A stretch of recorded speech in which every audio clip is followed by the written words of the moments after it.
dragon territory. Oh, this is gonna be good.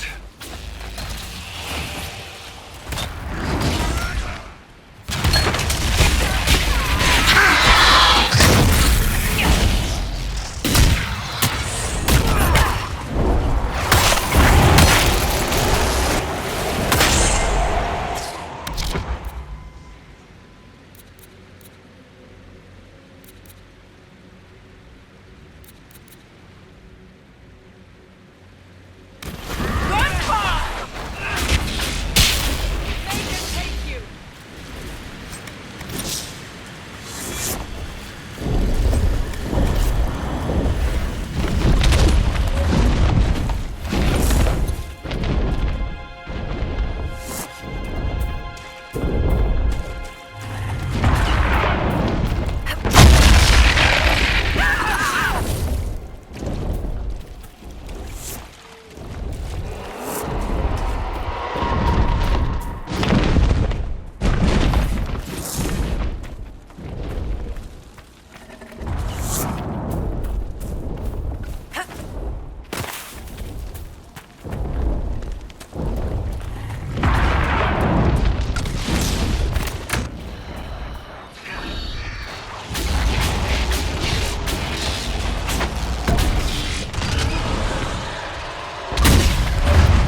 never better.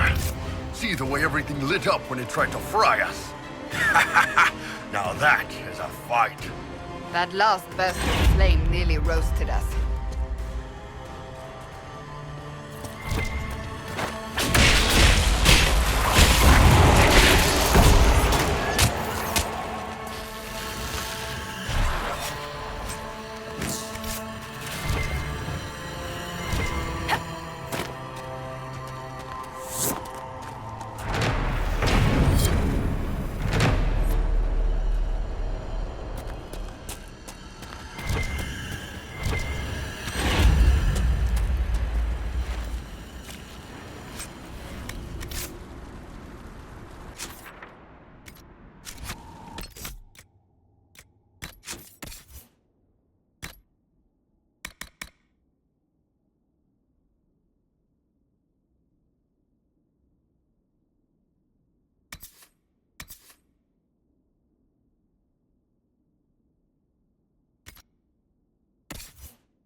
The dwarves were clearly up to something.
Of course.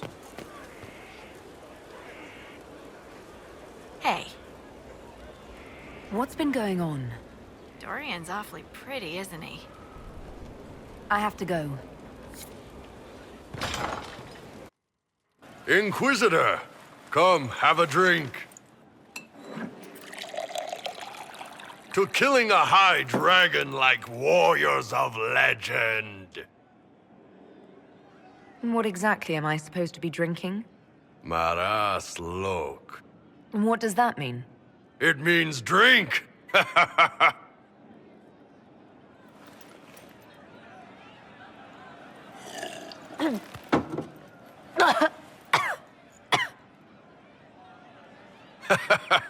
I know, right?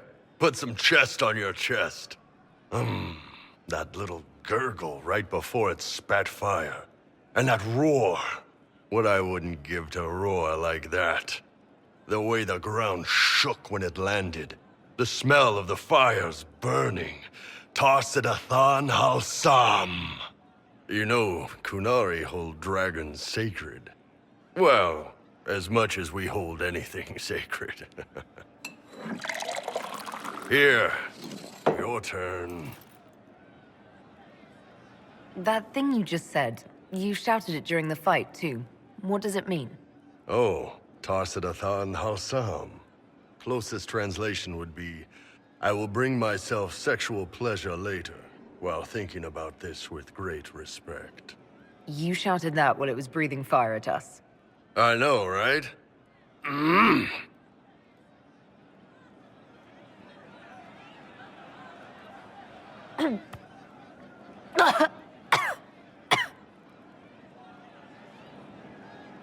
Yes, the second cup's easier. Most of the nerves in your throat are dead after the first one. Atashi, the glorious ones. That's our word for them. Atashi. Why do you think the Gunari think of dragons that way?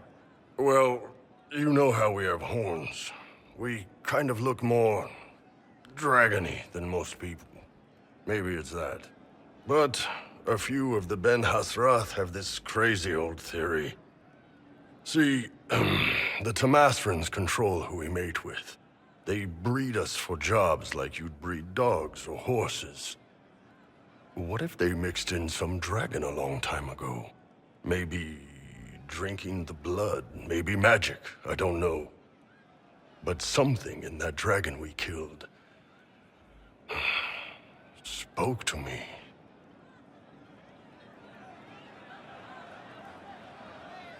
It's a shame we had to kill the dragon. Damn good fight. Dragons are the embodiment of raw power. But it's all uncontrolled. Savage. So, they need to be destroyed. Taming the wild. Order out of chaos. Have another drink.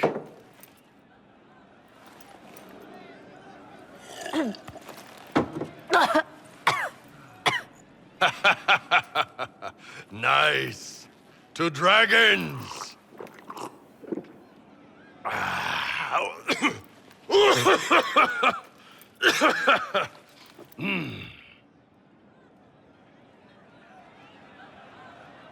To finding the biggest, baddest things in the world and showing them that we're badder. Anan!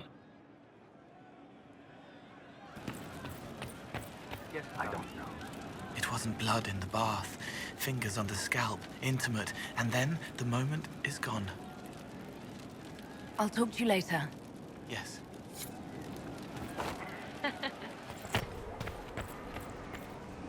At your order. Yes?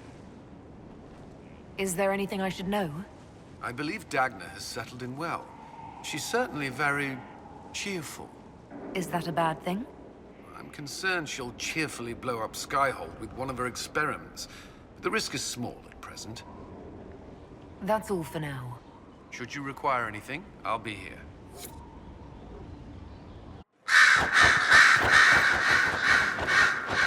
I didn't get the chance to say so earlier. But welcome back to Skyhold. After that terrible journey through the Fade, it must feel good to stand on solid ground again, no? I'm thankful to be back.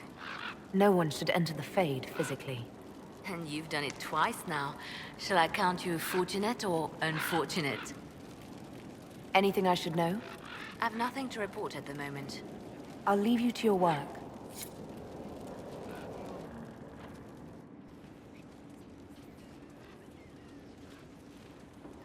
Anything interesting? A letter regarding Felix, Alexius's son. He went to the Magisterium, stood on the Senate floor and told them of you. A glowing testimonial, I'm informed.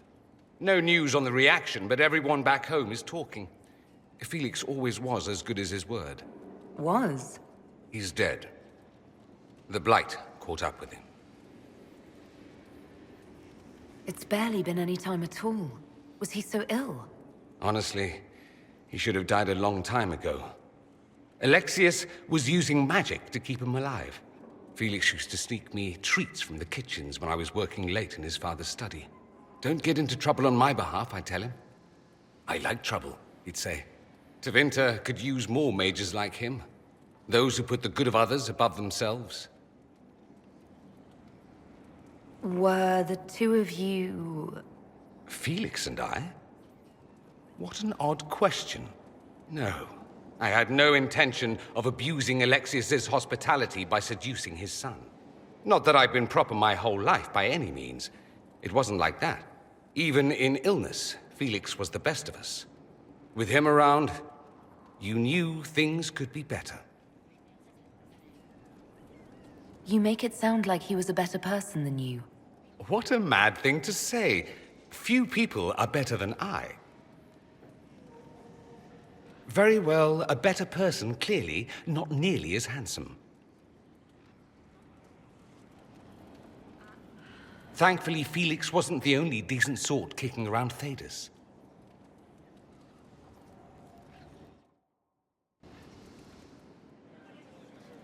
I spoke to Sarah earlier, and the subject of you came up. I'm uncertain what I said, but she spat on the ground like a peasant. I hope she amuses you plenty. You said Alexius was a mentor of yours. He was my patron, sponsoring me to the higher levels of the Circle of Magi. In return, my successes were his. I had a lot of successes, naturally. Alexius was most pleased. He and I used to talk over brandy about the corruption, how we could one day make real change in the Imperium. And then he gave up. He stopped trying. Why did he give up? On a journey to Hossberg, a Darkspawn raid killed his wife and sickened his son. I remember hearing the news. He hadn't been there, you see. Alexius was convinced he could have protected them. The guilt tore him up. I helped him with his research for a while, and then we drifted apart. That must have been difficult. Back then, I was furious. I told him to snap out of it, move on. I thought I had all the answers. Later, I regretted my hasty words. But we didn't speak again until he approached me for the Venatori. Too much pride, I suppose. Plus, I was busy drinking. One must have priorities. Was it hard being away from him? It was hard not having a patron, yes. I'm not exactly built to fit in. At any rate, he's dead now. More's the pity. I should go. As you wish.